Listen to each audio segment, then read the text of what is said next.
I now recognize Ms. Ramirez for 5 minutes of questioning. Thank you, Chairman. Secretary, it's good to see you.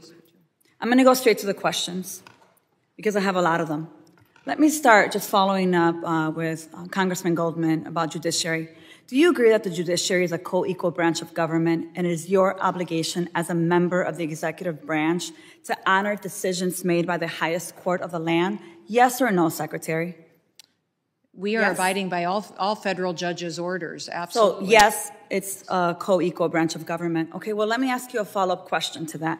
Do you agree that Congress is a co-equal branch of government and it is your obligation as a member of the executive branch to honor legislation and appropriations duly authorized by Congress? Yes or no? Yes, that's why I'm thrilled to work Well, let me ask you the follow-up question here because I have a lot of them. Do you agree that Article 1 of the Constitution gives Congress the power of the purse? Yes or no? Yes, it is a duty. Do you believe that, let me ask you another follow-up, it's just yes or no. Do you believe you have the power to disregard congressional appropriations and unilaterally repurpose funds that have been duly appropriated by Congress? Yes or no? Ma'am, we are not doing that. So the answer to you is no. All right, well, it was a yes or no, Secretary. Let me continue. Interestingly, you said no. But since you've been Secretary, you have repeatedly disregarded the law. You have illegally impounded funds that Congress appropriated and that your branch of government must implement pursuant to the law.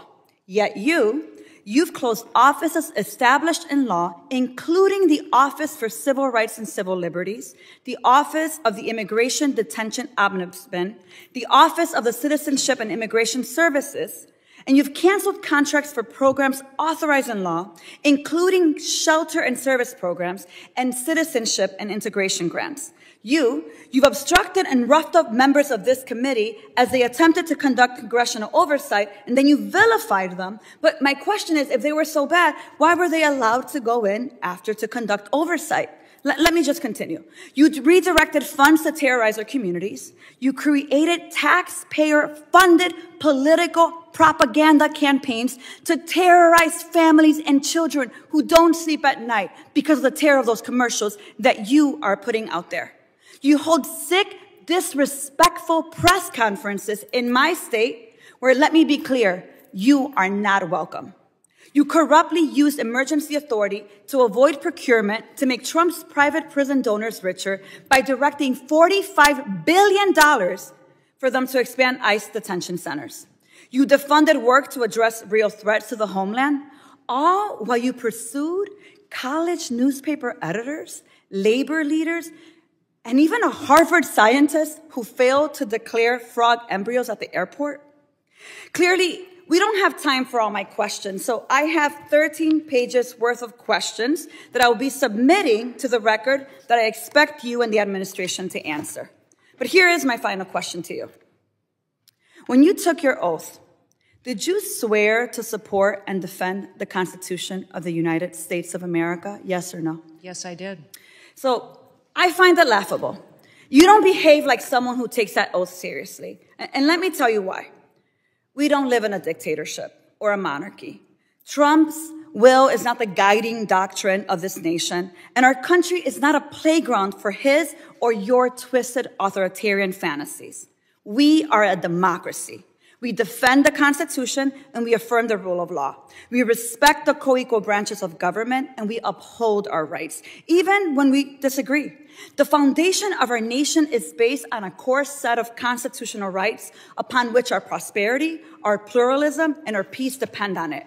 You, however, have been leading this work for 116 days. And in that time, you have profiled and dehumanized our neighbors. You've betrayed our constitutional commitment to due process. You've deported United States citizens. You've undermined the courts. You've broken the law. You've engaged in corruption. And you've weaponized the immigration system to violate civil rights.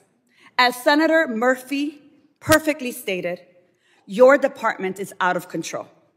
But you're responsible. You have betrayed the sacred fundamentals of your oath. And I believe to my core that you are not fit to hold the office. And I again, to your face, demand your immediate resignation. And I put it and place it on the record for all of us to see. With that, Chairman, I yield back. Generally yields. Mr.